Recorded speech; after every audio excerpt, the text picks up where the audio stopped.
What's up, everyone? Welcome back, and it is July in the 2036 season, and we are rolling right along here and trying to get July over with in this episode. Got a lot to do with the All-Star game, the first-year player draft, and the trade deadline. I feel like I might be making quite a few moves. Maybe not quite a few moves, but some big moves, potentially. Kind of looking at some trades right now offline with some of my up and coming prospects to see who we could trade away to potentially get something decent in return that could help us out now, as I think we're in a position to go for this thing and really try to make a run for this. All we have to do is tighten up one spot in the rotation, and then one good reliever, and I think that might put this team over the edge and really get us moving in the right direction. I could be wrong, but I feel like our offense is doing fine. It's top third of the league, which is good. If you could have that and the top third of the league pitching, you're in for a good season and potentially a good postseason run. Especially if you have dominant starting pitching, which I honestly think we have a really good top four in the rotation. We really don't need that fifth guy in the postseason. However, it would be nice to have, just so it's like an extra weapon that we could use, or we could use that fifth guy out of the bullpen or whatever have you. But I think my main target would be some guy in the bullpen, like a addition to the bullpen that would be big, and then my backup option would be to find the fifth starter in the rotation to really supplement those first four guys. That's just kind of my thought process. Let me know if you guys think differently, but I really think with where our offense is at, it's a very solid offense and a very solid starting rotation minus the last guy. We are really weak in a couple areas in the bullpen. That's our biggest glaring hole at this point. If we could just tighten that up, I really think we're golden, and then maybe add that fifth starter to just kind of help us out here in the postseason to really propel us to maybe compete with the Yankees for the division title. But that's just kind of where my head's at. First and foremost, we need to get it to the first-year player draft and see what we have. I haven't even looked, I'll be honest, I haven't even looked at what is in the draft at this point. I've been just kind of focusing on, where can I find this trade and who can I give up in the organization to make an impact immediately without giving up our future star, if you will. There's a couple of options. I kind of think our top prospect is an option. I don't really love him. It's going to hit a ton of power, yes. Going to maybe hit for average, yes. But going to strike out a ton, not going to walk any. He's pretty much a one-dimensional hitter, if you will. He's going to hit a lot of home runs, but not much else. Doesn't have a ton of speed for, those extra base hits, and is going to play first base at a average level. And as you all know, we already have our first baseman for the foreseeable future.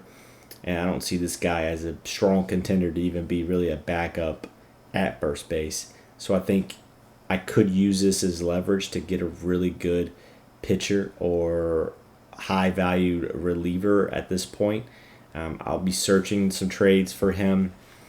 I don't know if I want to get rid of him yet, but I think it's definitely a possibility, especially if there's the right player that comes along with him. There's some other ones down here. I'm not going to go through them all, but I've just kind of done a quick scrub with some of our top prospects. There's a couple that I might be willing to move on from if it came with the right player to help us win now. But yeah, let's go ahead and take a look at the schedule here in July. We are going to finish up our 3-game set with San Francisco. We did win the first game, and now we have 2 more to start the month, and then we play 4 games against Detroit at home, and then we go on the road, 3 at Toronto, and then 3 at the division-leading New York Yankees right before the All-Star break and first-year player draft. So a huge final 10 games before the All-Star break, if you will. And hopefully we can continue the momentum that we have in our last, 7-8 games. We've only lost 1 game, so if we can continue that, that would be ideal.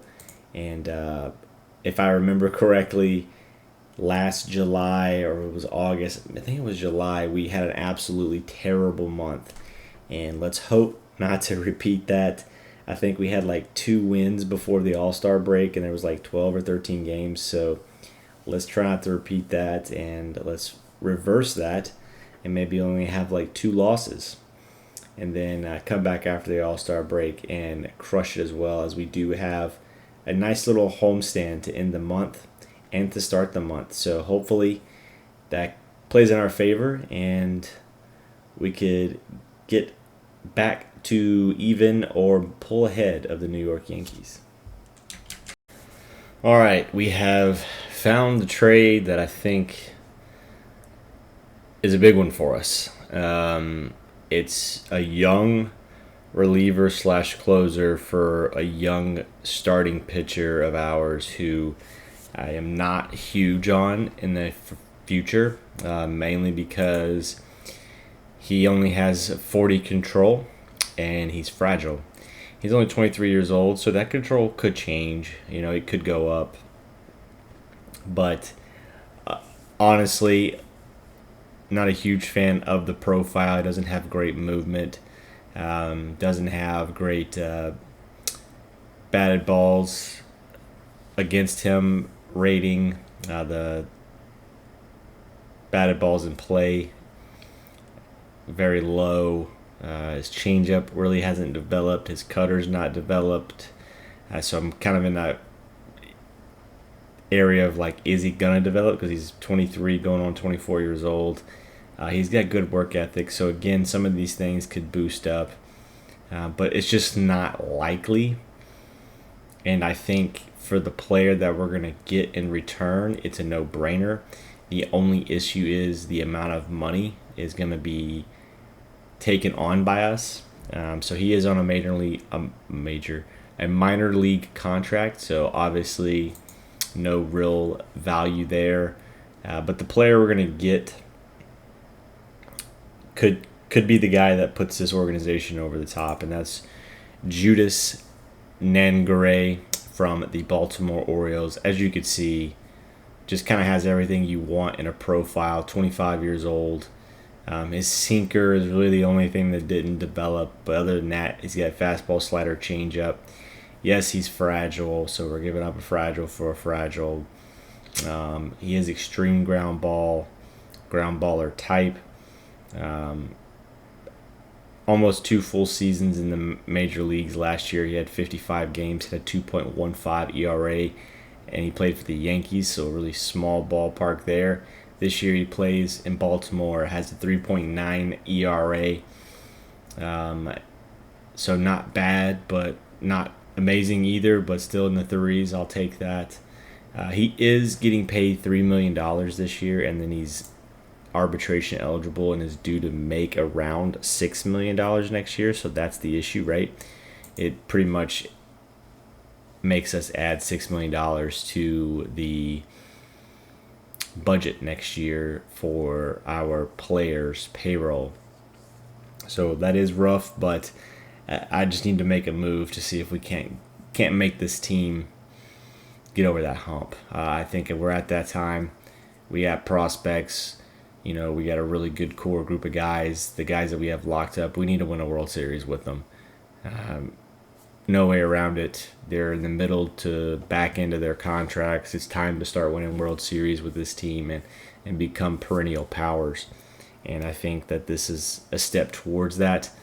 And he's best part is he's 25 years old, so still pretty young. So it could be ours for years to come. It does say he's a closer. I'm probably not going to mess with him and put him as the closer. I might put him as a setup guy. He pitched better last year as a setup role, so I think that's what I'm going to do and see if he's okay with it. He is popular, so we'll see if the fans react to this, but I think it's a no-brainer, guys. We're taking on a little bit of money, but scared money don't make no money. I will say this year the Baltimore Orioles have agreed to basically pay for half his contract, so we're only on the hook for $1.5 million. And next year it'll really kick in at about $6 million for us. So hopefully this pays off and we don't regret it. But we are making a move here in early July. And the move is made. I will also fill you guys in on what has been going on. We are at July 7th, so I did submit ahead 2 series. We did lose those first 2 games of the month and set to San Francisco, but then we came back and we swept the Detroit Tigers. So always good to sweep a division rival. Now we got 3 games at Toronto and 3 at New York before we hit that All-Star break. So hopefully we can carry that momentum in and do some damage. We are still 4.5 games back from the Yankees. We have jumped into second place though at 44-39. The Yankees are at 49-35. So hopefully we can put a dent in that. And we are playing Toronto, who is worst in our league right now and worst in the American League.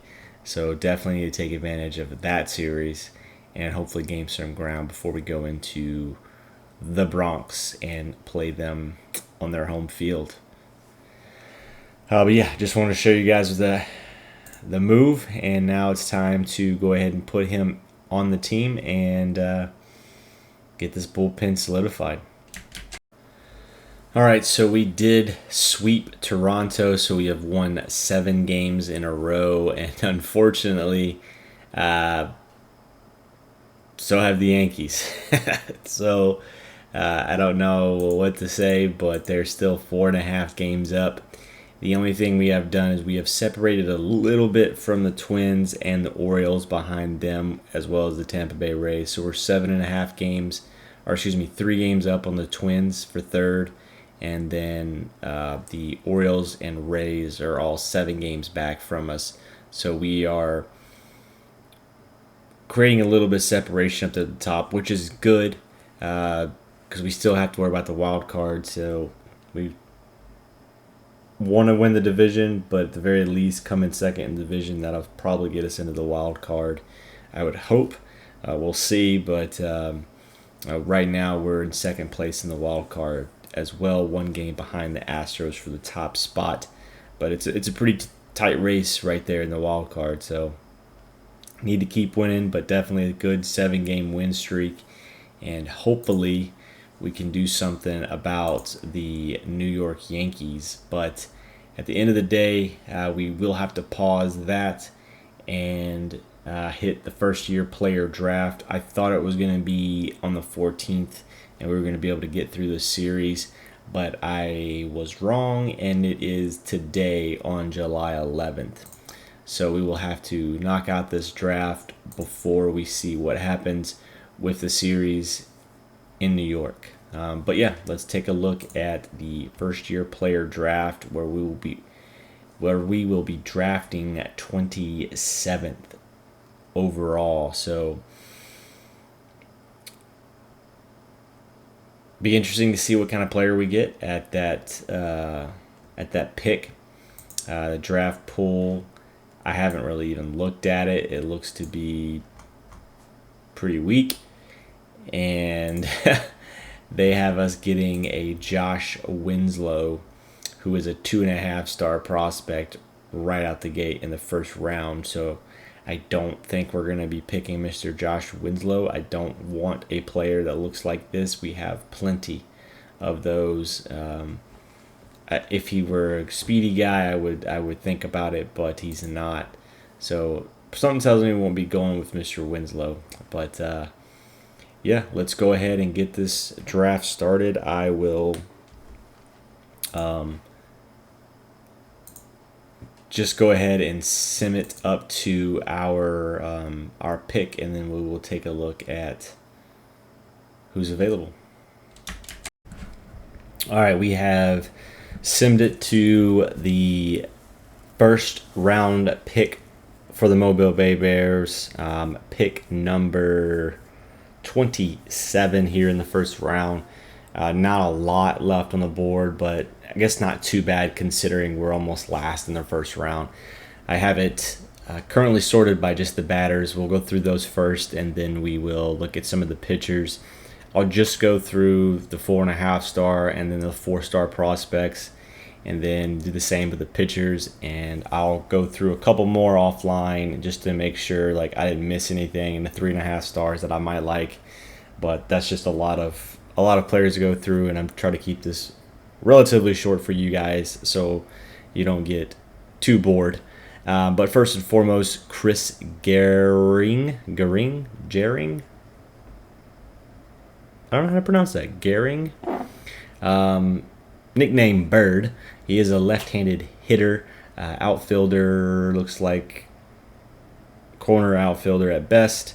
Has a pretty solid potential bat profile with that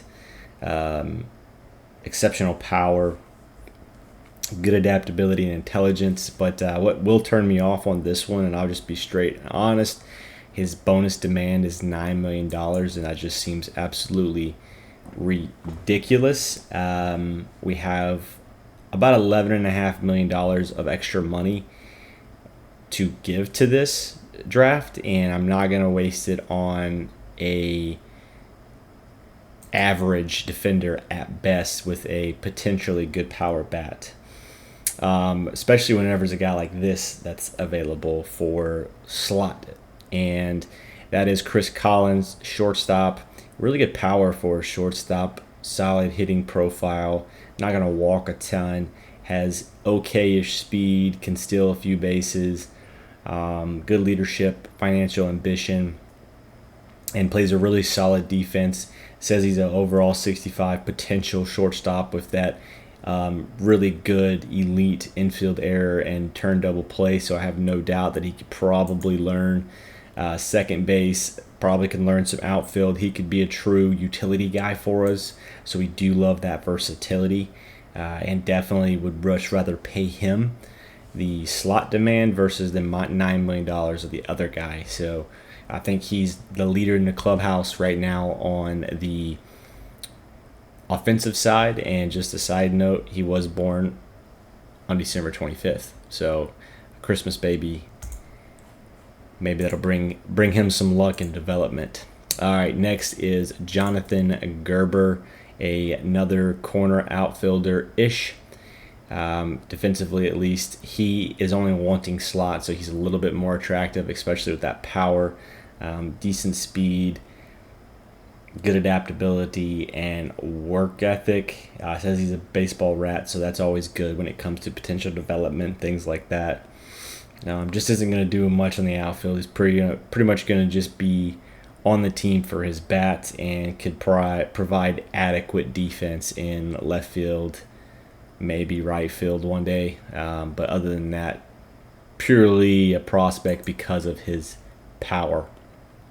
Next is Mr. Kurt Hines, another shortstop prospect. I do like this bat. Kind of a good overall, well-balanced bat. The only issue is it says he's impossible to sign, so that is unfortunate. There are potential ways to get these guys signed, but it usually takes ridiculous amount of money, and it makes sense. I mean, he's got a pretty good profile when you put the speed or not the speed, but the stealing ability, the potential overall bat, the glove at all those positions, and he's really intelligent, so he's a really good prospect that is committed to BYU, hence the impossible signing tag. Next is Chad Ramsey. Not going to strike out like hardly ever. At least that's what it says. But overall, solid-ish bat. No speed, and is strictly probably like a third base, first base kind of guy.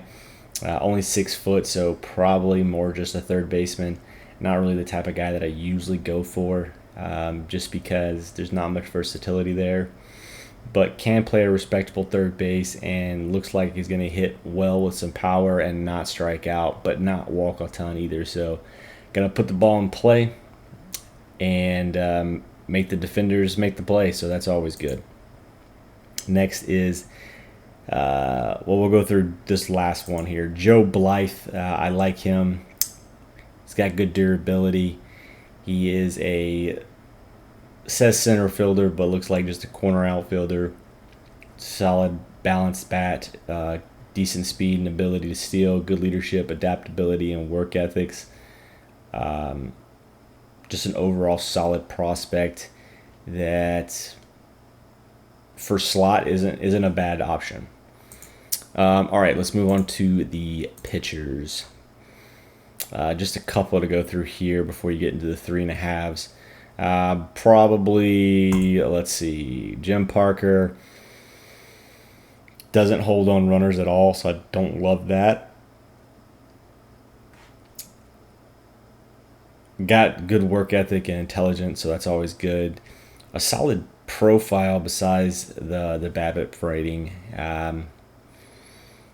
That's for some reason low. Maybe it's because his movement and his stuff and things like that isn't great. It's average, but he's got 4 pitches that could develop depending on what that changeup does. But not a bad pitching prospect. I just don't know if he's worthy of a first round pick. This one's definitely not worthy of a first round pick. 2-pitch pitcher, slider sinker guy. You can't waste a pick like this on a player like this. And that might develop fully, and he might be a great reliever type of guy. But you really want that third pitch.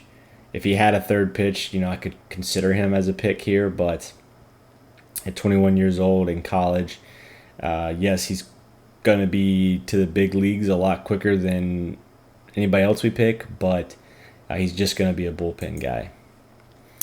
Next is Ken Lance. Not that great of a profile, terrible personality traits, and just overall a no-go for me with those personality traits.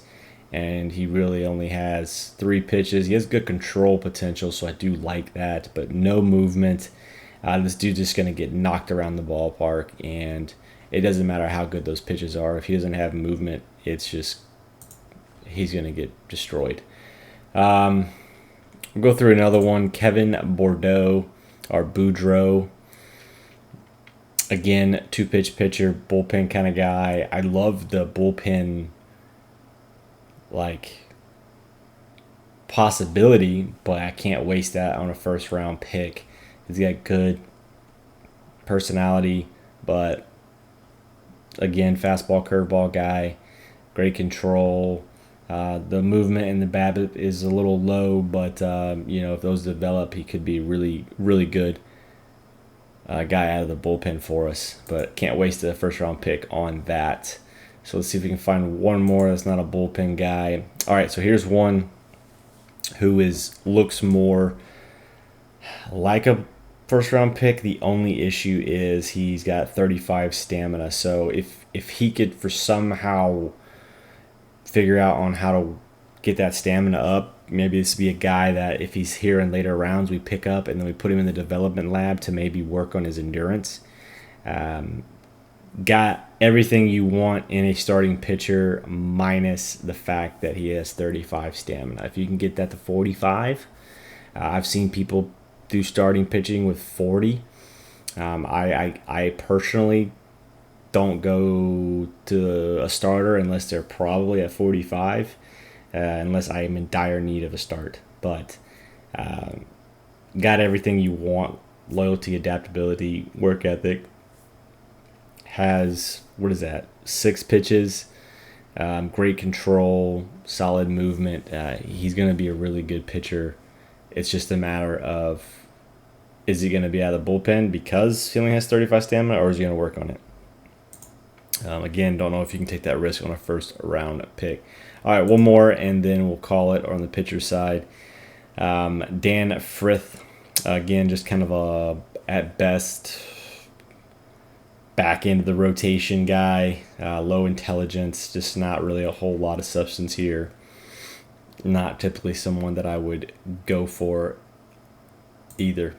So those are the prospects. Here, let me look at, I will look at these 2 college guys. Okay, so starter, definitely a back end of the rotation guy, got good durability, pretty much well developed now. We just see that the screwball is not going to happen. It's going to be a below average pitch, but could be solid or average or better at everything else. Ground baller guy, got good stamina. Definitely maybe someone that you would look at in later rounds, but definitely not in the first round. Micah Wade, another one that is a great starting pitching profile minus the stamina. So it seems to be kind of the issue here. He's also impossible to sign. So let's see, he signed to Clemson. So that eliminates him. And the last one, Mr. Jeff Crabtree, another bullpen guy out of college that, if he's around later, we'll take a look at. But let me go through a couple more players offline that we didn't go through here, just to make sure I didn't miss anything. I think I'm leaning towards an offensive player here.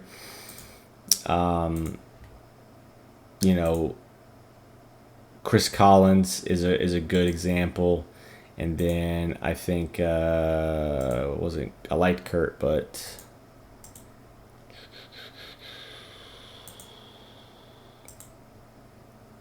I think it was Chris Collins is kind of in my leader in my clubhouse. So let me go through and make sure there's nothing else, and then I'll let you guys know. All right, so looked through and didn't really see a whole lot, and then I wanted to see if the scouting director and I were on the same page. And in fact, this is his recommendation is Chris Collins.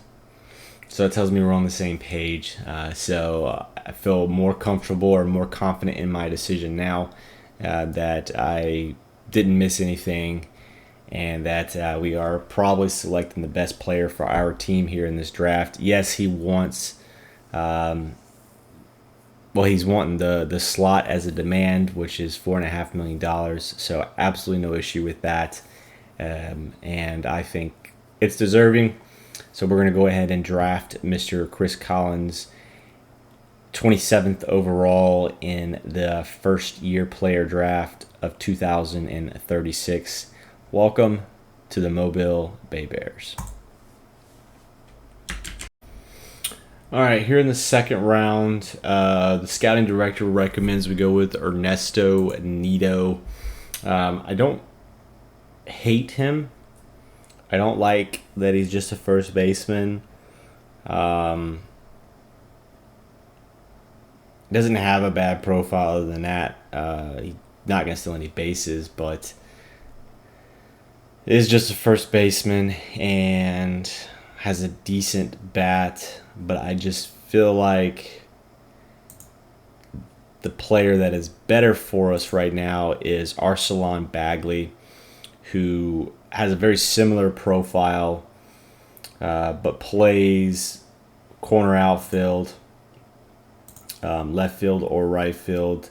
Maybe can play center field as well. Has average to slightly above average ability to play those positions, and can also steal bases though. So I think you add the the hitting profile, which is very similar, so we'll call that a wash.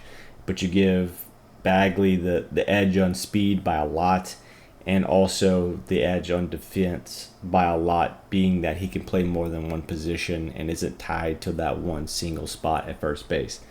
So I like that, and he has some positive traits. He's got high loyalty, so that's good. And he's also cheaper. He's 1.4 million is his demand, whereas Mr. Nito was at 1.7 million. So I think, all in all, Bagley is a little bit better of a choice for us, and it's because of that I'll go with him. I'm not going to go over the pitching prospects because they're the exact same. I'll be honest, when I went through those pitching prospects, I'm just sitting here in my head like I may have saw 1 5th round pick in there. So I wasn't sold on most of those pitching prospects. So if the hitting tanks, as far as what's available, I might look at taking a solid potential reliever. But right now, I just feel like most of them are just not smart picks at, 2nd, 3rd, and 4th round, maybe even 5th round when you're only getting, at best an average reliever. So might be wrong in that sense, but right now I think the hitting side is a little bit more favorable, and the picks make a little bit more sense when it comes to the caliber of player. So we're going to go with Arsalan Bagley here in the 2nd round of the 2036 draft. All right, 3rd round, the scouting director's recommendation is Zion the Shark Charlie. Again, not a terrible choice, but you guys should know me by now if you have watched the channel enough, or if you're new to the channel, you understand how much I value defense, and I don't see Zion Charlie playing defense at the major league level, at least on the Mobile Bay Bears. I value that, especially in a second base, third base, shortstop situation where that defense is needed whenever you build a rotation full of ground ballers. So I like ground ballers, and I like guys on the infield that can play defense to assist with those ground ballers. So it just doesn't make sense for us. He's not a bad prospect, but defensively we don't like him. So I'm going to go with DeMontis and Brewster, who has a solid bat potential. Low leadership, but not the end of the world. Good loyalty and work ethic, and is obviously going to play a very solid left field and right field, like Gold Glove caliber stuff, and can also supplement center field, which is huge. It is hard to find a player that can play all 3 outfield positions at a 50 or above rating. I have found, at least in this game, so that's a pretty big selling point in this pick, is that he can play every position in the outfield, and that's big for us. You don't know how long you're gonna have your franchise player in Mason Davis, and are you gonna have someone to fill in center field? And right now we do, but we don't. Nate Aguilar fills in, but we don't know how long we're gonna have him either. And after that, there's just not much behind him that can play center field at a major league level. So I think it's good to find this and bring him into the organization, primarily just because of his defense, but his bat potential is also a very respectable bat in the major leagues. So we like him, and with his work ethic and things like that, hopefully it'll develop. And at $650,000 as his demand, I think that is a fair asking price, and that a price that he's going to get for me, which is below slot. Slot's $840, and he's only wanting $640 or $650, whatever I said. So we're going to go with Ambrister here, nickname Doofus, with the third pick in our 2036 MLB draft. Our third pick is 24th in the third round. So welcome to the Mobile Bay Bears, Mr. Doofus. All right, fourth round. I'm going to do something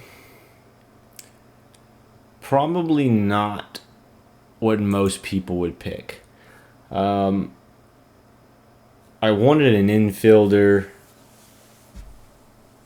that was versatile, so I was going through a lot of the infielders because we've been drafting a lot of outfielders, but I wanted another infielder that could play the positions well, and then provide maybe a pretty average bat. And I think this guy fits the bill, Mr. Dave Daniels, a switch hitter, so that's definitely a plus.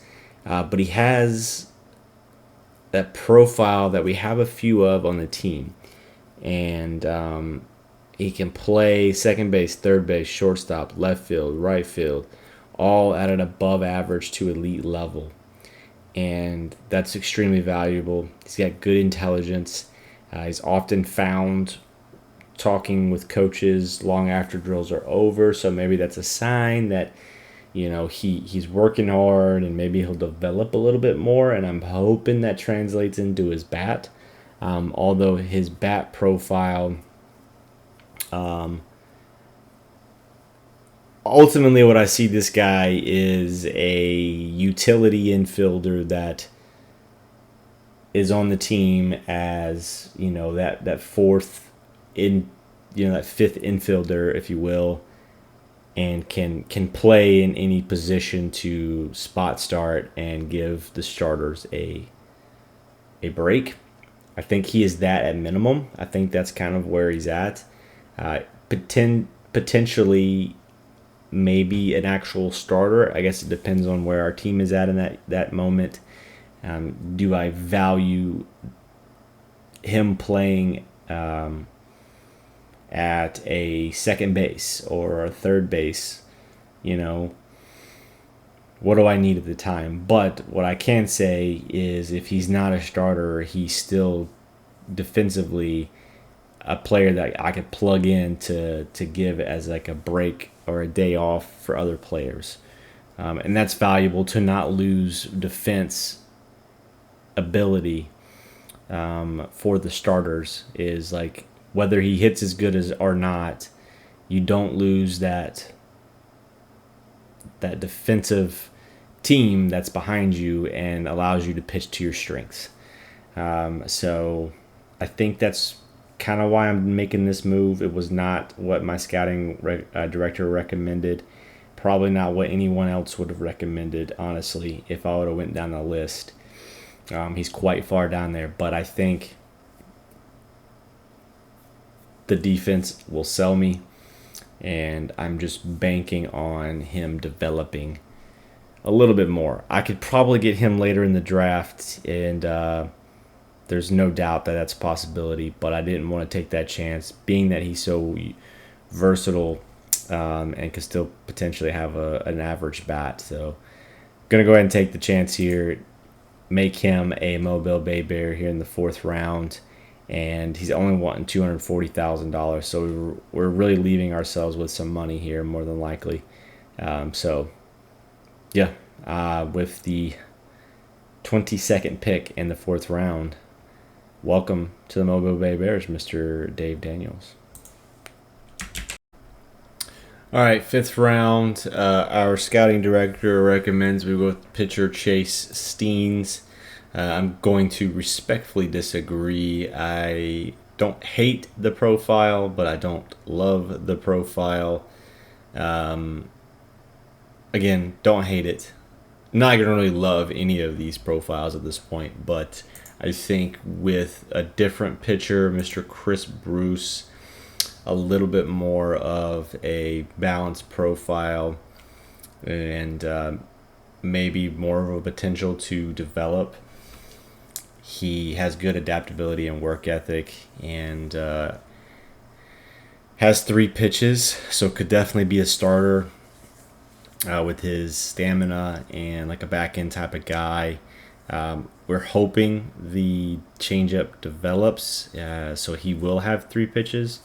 But if it doesn't, he could be a fastball slider guy out of the bullpen.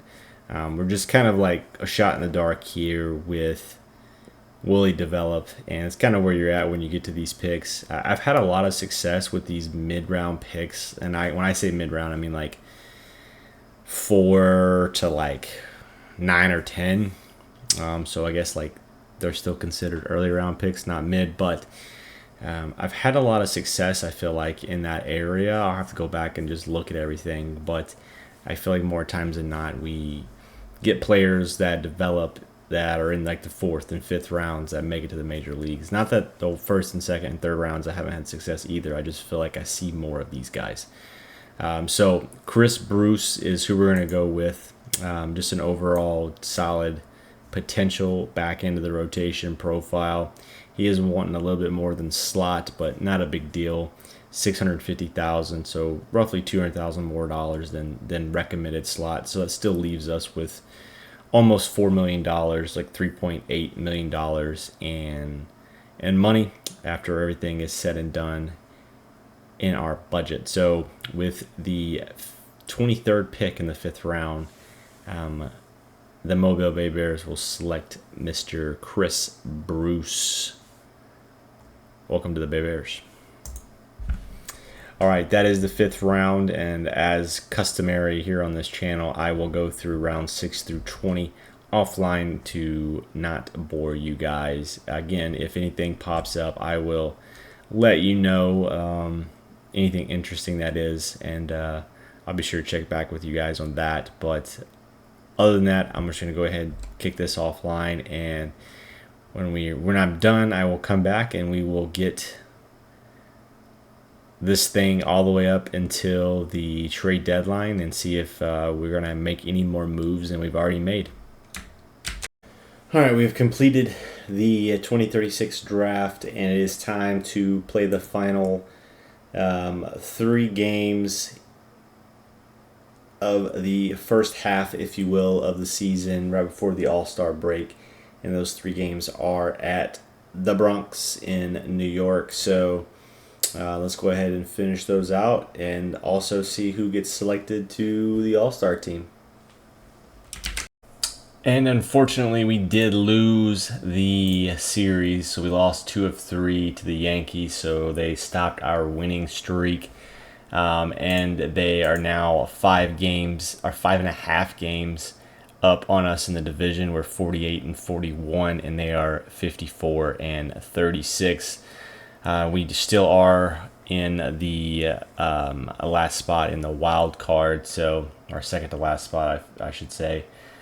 So not how we wanted the series to go, but at the end of the day, still got the second half of the season, and we like where we're at and where the team is playing, or how the team is playing now.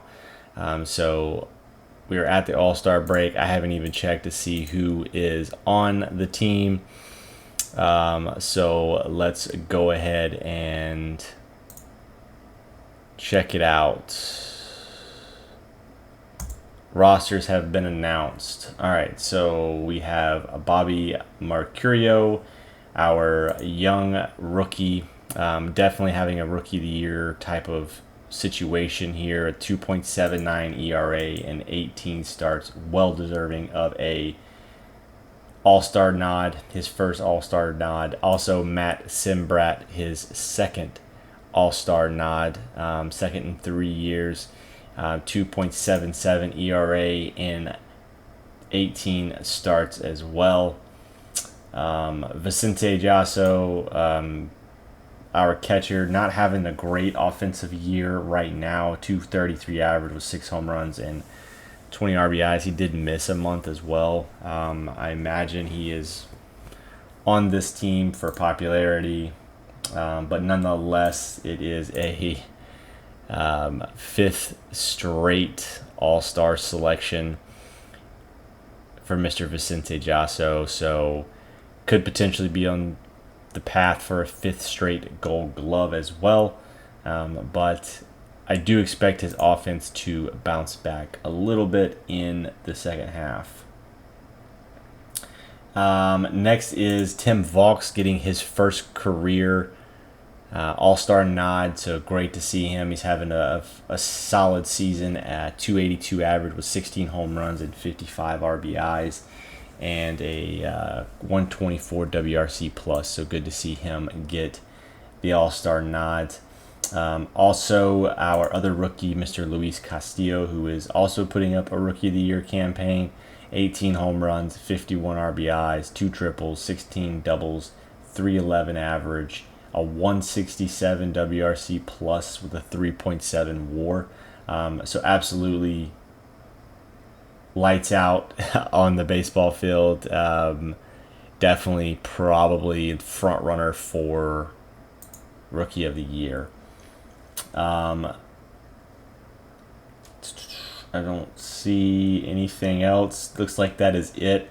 So definitely our most all-star selections in 1 year in the franchise history. So that's really good to see all those players get recognized. You could argue the only one that really wasn't deserving is maybe Vicente. But like I said, I think he's in there probably because of his defense and his popularity. But other than that, everyone else deserved to be in there. And happy for those guys to get those accolades, and the more guys that get those accolades means the better we're probably playing. So yeah, that is the 2036 All-Star players from the Mobile Bay Bears. Now we just need to get through this All-Star break, and on the other side of it, where we go to Tampa Bay. All right, it is the first game back after the All-Star break. Let's take a look at the schedule.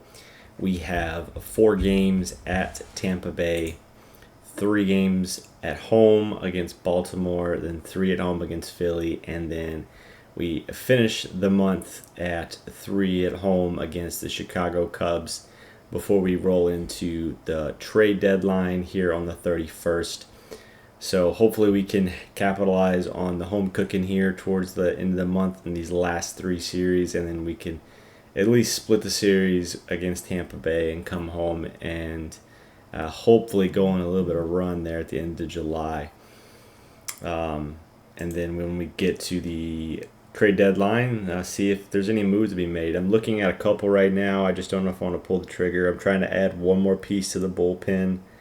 I think that's the last thing we really need, and I'm just trying to decide what I'm willing to give up for a very solid piece, and am I willing to take on extra money. So a little bit of decision making that I have to do. I think this team's good enough to do it and to maybe get there and win it, but at what cost? And that's what I'm trying to go back and forth in my head with right now. So I'll keep you guys updated on the moves if I make them. And yeah, let's hope we can add the right pieces to get us to the World Series. All right, it wasn't so bad. We did split the away series at Tampa Bay, lost the first 2, won the second 2, but then did lose the series to Baltimore at home, but bounced back against the Philly series and took 2 out of 3, and then we swept the Cubs to end the month. So overall, a above 500 month at 16-9. Statistically, our best month winning percentage this year. We did have 17-11 in May. It's a 607 percentage, where this is a 640. So 2 really good months this year, and then 2 average mediocre months. But we were 56 and 46. Our stats continue to be pretty solid. Our bullpen is what's holding us back, but also it is getting better. With that, I did find a trade, and there's an issue though before I make this trade, and I don't know what to do, and I'm not going to be able to know what to do until tomorrow or the next day, unfortunately. And that's an injury that is pending. So Daniel Raimondi is pending an elbow injury. So we don't know what it's going to be. It's been pending for a couple days now, so that's never good. We're really hoping that that doesn't shut him down for long term. Maybe he's just out for like a week or two. Something that is a relatively short stint on the IL or a short day-to-day stint. That way he can get back and start pitching. Yeah, so we're just kind of waiting on this to happen and to tell us what it is. But that puts me in a pickle because here I am trying to add to the bullpen when I could potentially lose one of my best starters for the year or forever, how long, you know what I mean? And then my other starter's banged up. He's day to day.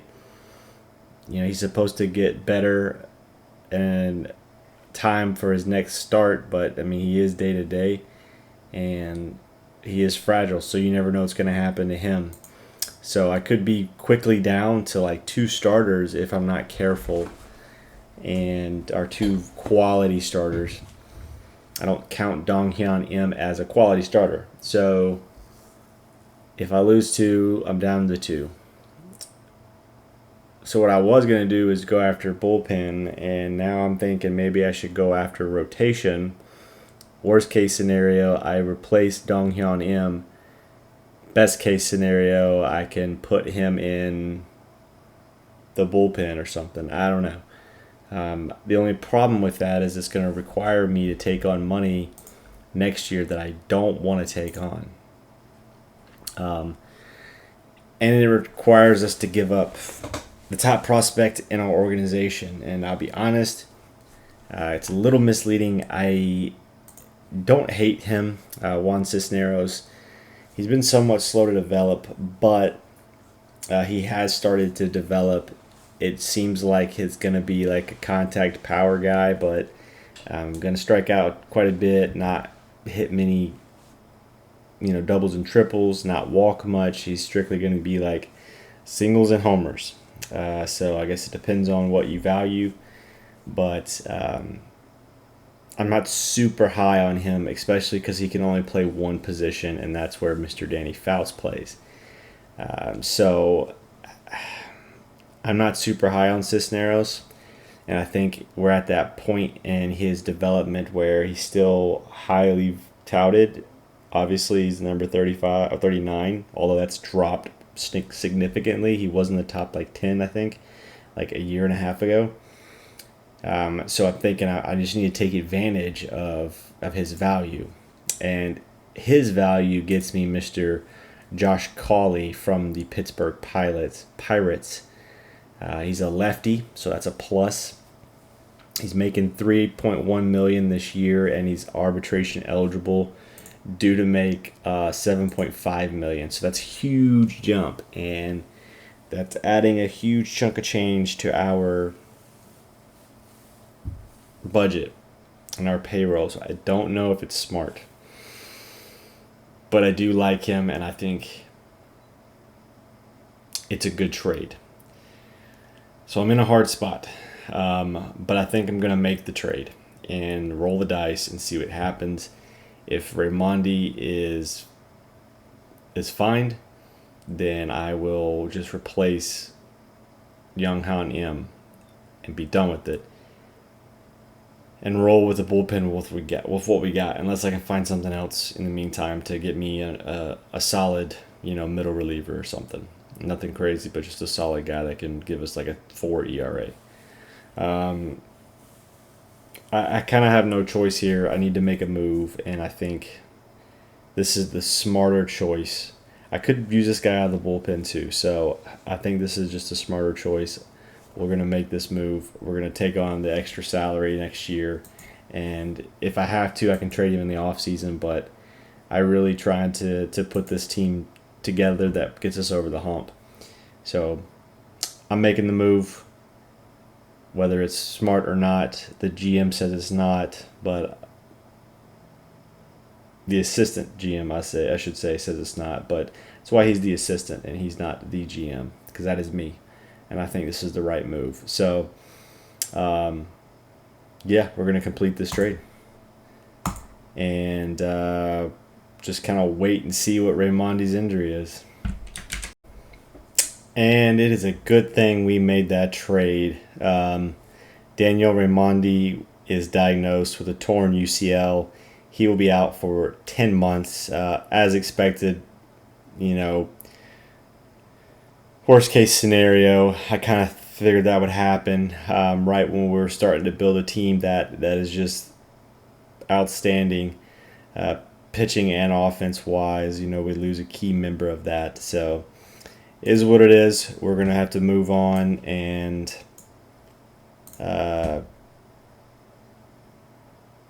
figure out how to get over that. So, I am going to leave Mr. Cawley in the rotation. Obviously, he's going to fit right in the rotation now. Hopefully, he can do as well as he was doing in Pittsburgh for us.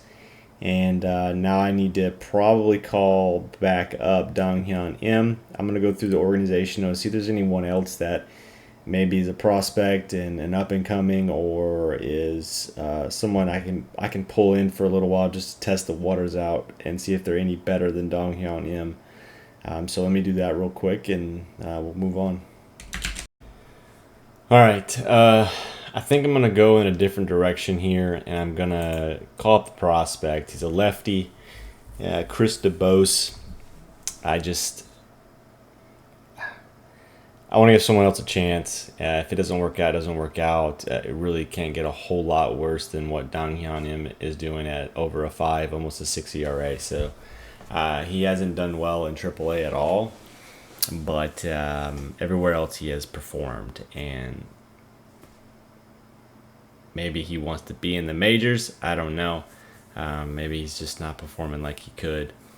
Maybe the team that's behind him sucks. I don't know what the reasoning is.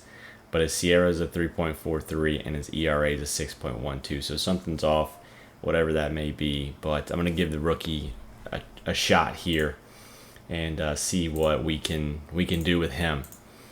And hopefully, with us having 2 lefties now in the rotation, that will help out the rotation, balance it out a little bit. And we only have 1 guy in the bullpen as a lefty, but you never know. DeBose could slide over to the bullpen, and we could go back to Dong Hyun Im. So time will tell. But yeah, that's where we're at. What I am going to do, it is August 1st. I'm going to cut this episode. It is extremely long, and I apologize, but I wanted to get all that done in this episode and get that all out in one episode. So I will pick up the next episode right where we are here in August 1st, and we will get the rest of the season played out and see where we end up, and hopefully we're in the playoffs. But yeah, we'll have to find out in the next episode. So thank you so much for watching. If you would like, subscribe, comment, all those things to help out the channel, and I will see you all in the next episode. Have a good one.